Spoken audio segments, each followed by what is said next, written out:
Qué bello día, lugar tan especial, tranquilo, bonito.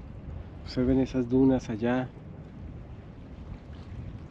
gente pescando, otros en sus kayaks.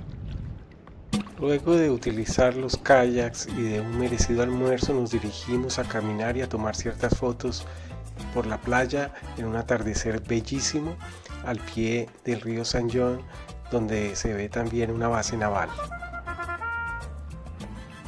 A esta hora siempre tocan las trompetas y allá al fondo se ven los barcos de la naval.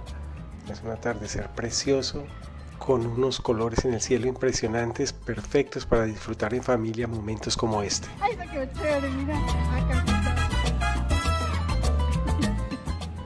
O este otro momento donde disfrutamos de la naturaleza y de la compañía de nuestras familias para conversar tranquilamente. Ahora nos vamos a dirigir de nuevo al campamento, donde vamos a hacer una pequeña fogata y terminar este día maravilloso en buena compañía, disfrutando de esta noche preciosa con un clima perfecto.